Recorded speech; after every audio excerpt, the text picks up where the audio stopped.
नमस्कार। Drawn and redrawn the making of India's internal boundaries इस podcast की नई छठी मालिका में आपका स्वागत है। ये पॉडकास्ट इंडिया स्टेट्स स्टोरीज प्रकल्प का एक हिस्सा है जो पिछले 150 वर्षों में भारत की आंतरिक, राजनीतिक और प्रशासनिक सीमाओं में आए बदलावों का अध्ययन करता है। ये प्रकल्प पुणे स्थित फ्लेम विश्वविद्यालय के centre for legislative education and research के सहयोग से संचालित किया जाता है। इस नए सीजन में हम भारत के हर एक मौजूदा राज्य और केंद्र शासित प्रदेशों के बनने का रोचक इतिहास और कथाओं की यात्रा पर निकलते हैं, जिसमें हम उन महत्वपूर्ण घटनाओं, प्रभावशाली व्यक्तित्वों और सामाजिक बदलावों का अन्वेषण करेंगे जिन्होंने इस उपमहाद्वीप को आकार दिया है। इस 19वें एपिसोड में हम पूर्वोत्तर राज्य मेघालय के गठन के इतिहास का अन्वेषण करते हैं। यह एपिसोड इंडिया स्टेट स्टोरीज पर इसके संबंधित लेख से लिया गया है और इसे गूगल नोटबुक LM का उपयोग करके बनाया गया है। इस लेख को पढ़ने के लिए लिंक शो नोट्स में पा सकते हैं। तो चलिए आज की कहानी में उतरते हैं। मेघालय यानी बादलों का घर। ये नाम जितना काव्यात्मक है, इसके बनने की कहानी उतनी ही दिलचस्प और सबक सिखाने वाली है। बिल्कुल। जब हम भारत के राज्यों के बनने की बात करते हैं तो अक्सर भाषा के आधार पर हुए बड़े बड़े आंदोलन जहन में आते हैं। हाँ, और कभी-कभी हिंसक संघर्ष भी। लेकिन मेघालय की कहानी थोड़ी अलग है ना? बहुत अलग। ये कहानी है गारो, खासी और जैंतिया पहाड़ियों के लोगों की, जिन्होंने अपनी पहचान के लिए एक लंबी लड़ाई लड़ी, लेकिन लगभग पूरी तरह से शांति और बातचीत के रास्ते पर चलकर। तो सवाल यही है कि ये इलाके जो ब्रिटिश राज में अपवर्जित क्षेत्र या एक्सक्लूडेड एरियाज कहलाते थे, उन्होंने आजाद भारत में अपनी जगह कैसे बनाई? तो शुरुआत करते हैं आज़ादी के ठीक बाद के दौर से। 1947-48 में 25 खासी रियासतों ने भारत में विलय के दस्तावेज पर दस्तखत किए। ये महज एक कागजी कार्रवाई थी या इसका कोई गहरा मतलब था? नहीं, ये सिर्फ एक औपचारिकता बिल्कुल नहीं थी। ये एक बहुत बड़ा और आप कह सकती हैं प्रतीकात्मक कदम था। ये इन रियासतों का भारत के साथ जुड़ने का पहला औपचारिक ऐलान था, लेकिन यहाँ सबसे दिलचस्प बात यह है कि ये विलय बिना शर्त नहीं था। इसी ने भविष्य में आदिवासी स्वायत्तता की नींव रखी। इसी विलय की शर्तों के आधार पर आगे चलकर संविधान की 6ठी अनुसूची यानी 6th शेड्यूल के तहत की एक विशेष प्रशासनिक व्यवस्था का रास्ता खुला। अच्छा, ये एक तरह से गारंटी थी कि आपकी पहचान का सम्मान किया जाएगा? बिल्कुल।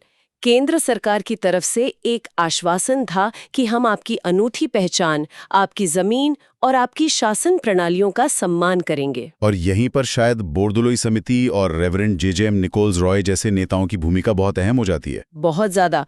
गोपीनाथ बोर्दोलोई की अध्यक्षता वाली इस समिति में खासी नेता रेवरेंड निकोल्स रॉय का शामिल होना एक कह सकते हैं मास्टर स्ट्रोक था। उनकी मौजूदगी ने ये सुनिश्चित किया कि पहाड़ी क्षेत्रों की आवाज, उनकी चिंताएं और उनकी उम्मीदें दिल्ली में बैठे संविधान निर्माताओं तक सही तरीके से पहुंचे। तो उन्होंने ही स्वायत्तता की मांग को आवाज दी। हाँ, निकोल्स रॉय ने ही इस बात पर जोर दिया कि इन क्षेत्रों को ऐसी स्वायत्तता चाहिए जो उनकी परंपराओं की रक्षा कर सके। तो ये छोटी अनुसूची सुनने में बहुत तकनीकी लगता है, लेकिन आम लोगों के लिए इसका मतलब क्या था? इसे ऐसे समझिए कि ये सिर्फ एक कानून नहीं था, ये इन आदिवासी इलाकों के लिए एक तरह का मिनी संविधान था। मिनी संविधान, दिलचस्प। हाँ, इसका मूल मकसद ये था कि जमीन, जंगल, स्थानीय रीति रिवाज और छोटे-मोटे न्याय से जुड़े फैसले लेने का हक स्थानीय लोगों के पास ही रहे। मतलब दिसपुर या दिल्ली में बैठे किसी अधिकारी के पास नहीं? बिल्कुल।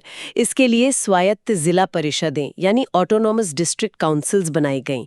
तो 1950 में जब भारत गणतंत्र बना तो इसी व्यवस्था के तहत खासी और जयंतिया पहाड़ी क्षेत्रों को असम के भीतर स्वायत्त जिलों का दर्जा मिला। तो ये उनकी पहचान के लिए एक बहुत बड़ा सुरक्षा कवच था। सही। तो फिर अगर उन्हें अपने मामलों को चलाने के लिए इतनी स्वायत्तता मिल ही गई थी, तो एक अलग राज्य बनाने की मांग उठी ही क्यों?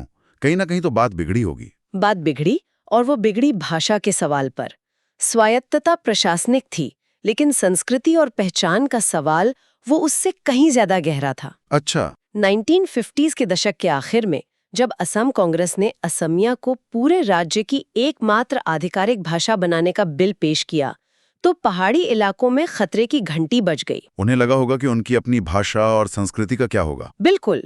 उन्हें लगा कि ये सिर्फ एक भाषा को लागू करना नहीं है, बल्कि ये उनकी अपनी भाषाओं, उनकी संस्कृति और उनकी पूरी पहचान को एक बड़ी असमिया पहचान के नीचे दबाने की कोशिश है। और इसी डर ने एक नई राजनीतिक एकता को जन्म दिया होगा। हाँ, और यहीं पर ऑल पार्टी हिल लीडर्स कॉन्फ्रेंस यानी APHLC का गठन हुआ। ये एक बहुत बड़ा मोड़ था। एक निर्णायक मोड़। बिल्कुल। इससे पहले गारो, खासी और जैंतिया हिल्स की अपनी अपनी चिंताएं थीं, अपने अपने नेता थे, लेकिन भाषा के इस मुद्दे ने उन सबको एक साथ एक मंच पर ला खड़ा किया। कैप्टन विलियमसन ए संगमा जैसे नेताओं ने महसूस किया कि अगर अब एक होकर नहीं लड़े तो उनकी पहचान मिट जाएगी। APHLC इन सभी पहाड़ी क्षेत्रों की एकजुट राजनीतिक आवाज बन गई। तो दिल्ली में बैठी केंद्र सरकार इस सब पर कैसे प्रतिक्रिया दे रही थी? मैंने प्रधानमंत्री नेहरू के एक बड़े दिलचस्प प्रस्ताव के बारे में पढ़ा है, स्कॉटिश पैटर्न। ये क्या था? हाँ, यहाँ पर कहानी वाकई दिलचस्प हो जाती है। नेहरू एक दूरदर्शी नेता थे। वो समझ रहे थे कि इन क्षेत्रों की मांग जायज है, लेकिन वो असम को भी नहीं तोड़ना चाहते थे। तो उन्होंने एक बीच का रास्ता निकालने की कोशिश की। बिल्कुल। 1960 में उन्होंने एक बीच का रास्ता सुझाया। उन्होंने कहा कि पूर्ण राज्य बनाने के बजाय क्यों ना पहाड़ी जिलों को असम विधानसभा के भीतर ही और ज्यादा ताकत दी जाए। अच्छा, तो स्कॉटिश पैटर्न का मतलब कुछ वैसा ही था जैसे आज यूनाइटेड किंगडम के अंदर स्कॉटलैंड की अपनी अलग संसद और सरकार है। बिल्कुल सही पकड़ा आपने। यही इसका मूल विचार था। मतलब असम को तोड़े बिना उसी के अंदर एक और सत्ता का केंद्र बनाना। हाँ, इसके तहत पहाड़ी क्षेत्रों के लिए अलग मंत्री, अलग बजट और अपने विषयों पर कानून बनाने की शक्ति देने का प्रस्ताव था। शुरू में APHLC ने इसे ठुकरा दिया क्योंकि उनका लक्ष्य तो पूर्ण राज्य था। लेकिन लंबी बातचीत के बाद वे इस पर विचार करने के लिए तैयार हो गए और 1962 का चुनाव भी लड़ा। और उस चुनाव में APHLC की जबरदस्त जीत हुई। तो इस जीत ने क्या साबित किया? क्या इससे दिल्ली पर दबाव बढ़ा? ये सांकेतिक जीत से कहीं ज्यादा थी। इसने APHLC को एक मजबूत लोकतांत्रिक जनादेश दे दिया। अब वो सिर्फ कुछ नेताओं का समूह नहीं थे, बल्कि जनता की चुनी हुई आवाज थे। बिल्कुल। इससे उनकी मोल भाव करने की ताकत कई गुना बढ़ गई। लेकिन तभी 1962 का चीन भारत युद्ध हो गया। और जाहिर है सारा ध्यान वहां चला गया होगा। हाँ, देश की सुरक्षा सबसे बड़ी प्राथमिकता बन गई और राज्यों के पुनर्गठन का मुद्दा ठंडे बस्ते में चला गया। युद्ध के बाद पतास्कर आयोग बनाया गया, लेकिन APHLC ने उसकी सिफारिशों को भी सिरे से खारिज कर दिया। ऐसा क्यों हुआ? क्या बातचीत का रास्ता बंद हो रहा था? हाँ, एक तरह से निराशा का माहौल बन रहा था। पतास्कर आयोग ने असल में कोई नया समाधान नहीं दिया। उसने मौजूदा व्यवस्था में ही कुछ मामूली सुधारों की सिफारिश कर दी, जो APHLC को बिल्कुल मंजूर नहीं था। बिल्कुल। उन्हें लगा कि उनकी मांगों को टाला जा रहा है और गंभीरता से नहीं लिया जा रहा। इसी के विरोध में उन्होंने अपना सबसे बड़ा दांव खेला, 1967 के चुनावों का बहिष्कार। हाँ, ये एक बहुत बड़ा राजनीतिक कदम था जो कह रहा था कि अगर आप हमारी नहीं सुनेंगे तो हम इस पूरी लोकतांत्रिक प्रक्रिया का हिस्सा ही नहीं बनेंगे। तो एक तरह से बातचीत का रास्ता बंद हो गया था। ऐसे में दिल्ली में सत्ता का बदलना ही शायद एकमात्र उम्मीद बची थी। और फिर 1966 में इंदिरा गांधी प्रधानमंत्री बनी। बिल्कुल। नेतृत्व में बदलाव के साथ एक नई सोच और नई ऊर्जा आई। इंदिरा गांधी ने इस मुद्दे को सुलझाने में ज्यादा दिलचस्पी दिखाई। उन्होंने क्या वादा किया? उन्होंने असम के एक संघीय पुनर्गठन का वादा किया, जिसमें सभी क्षेत्रों को बराबरी का दर्जा मिलेगा। ये स्कॉटिश पैटर्न से भी एक कदम आगे का वादा था। इस वादे से उत्साहित होकर APHLC ने चुनाव बहिष्कार का फैसला वापस लिया और 1967 के चुनाव में गारो और संयुक्त खासी जयंतिया हिल्स की सभी सीटें जीत लीं। लेकिन लगता है कि असम सरकार इस बदलाव के लिए तैयार नहीं थी और यहीं पर टकराव हुआ। हाँ, असम कांग्रेस ने इस पुनर्गठन योजना का विरोध किया। इससे APHLC का धैर्य जवाब दे गया। उन्हें यकीन हो गया कि असम के भीतर रहते हुए उन्हें कभी न्याय नहीं मिलेगा। तो उन्होंने क्या किया? इसके जवाब में APHLC के चुने हुए सदस्यों ने एक बहुत साहसिक कदम उठाया। उन्होंने अपनी विधानसभा सीटों से इस्तीफा दे दिया और एक अहिंसक सत्याग्रह शुरू कर दिया। अहिंसक सत्याग्रह मतलब गांधीवादी तरीकों का इस्तेमाल किया गया। बिल्कुल। APHLC के नेता जब सत्याग्रह के लिए शिलांग की सड़कों पर उतरे तो उनके हाथ में सिर्फ तख्तियां थीं, कोई पत्थर या हथियार नहीं, ये तस्वीर उस वक्त पूरे देश में छपी थी और इसने लोगों का ध्यान खींचा। और इसी शांतिपूर्ण दबाव का नतीजा था 1969 का असम पुनर्गठन मेघालय अधिनियम। हाँ, इसके तहत असम के भीतर ही मेघालय नाम का एक स्वायत्त राज्य बनाया गया। ये तो कमाल की बात है।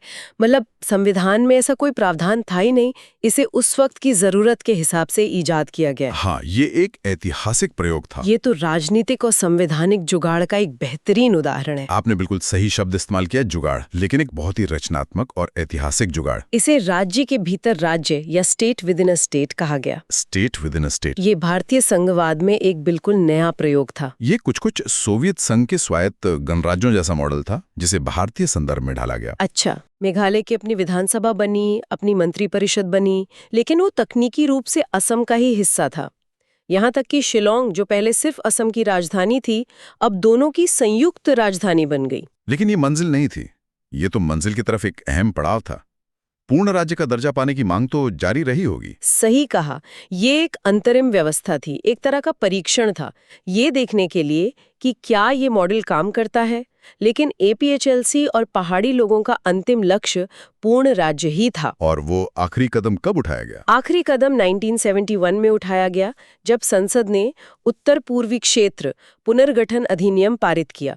ये एक बहुत बड़ा और व्यापक कानून था, जिसने सिर्फ मेघालय नहीं बल्कि पूरे पूर्वोत्तर के नक्शे को हमेशा के लिए बदल दिया। अच्छा, इस कानून ने और क्या-क्या बड़े बदलाव लाए? इस एक कानून ने मेघालय, मणिपुर और त्रिपुरा को पूर्ण राज्य का दर्जा दिया। ओके। और मिजोरम और अरुणाचल प्रदेश को केंद्र शासित प्रदेश बनाया।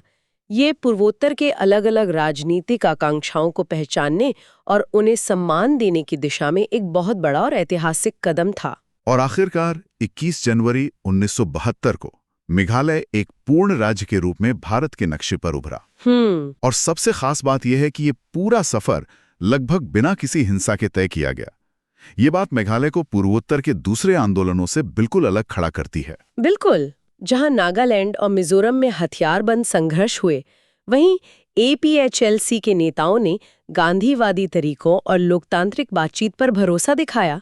यही इस आंदोलन की सबसे बड़ी उपलब्धि और विरासत है। ये दिखाता है कि लगातार बातचीत, लोकतांत्रिक दबाव और अहिंसक विरोध के माध्यम से भी बड़े से बड़े राजनीतिक लक्ष्य हासिल किए जा सकते हैं। बिल्कुल।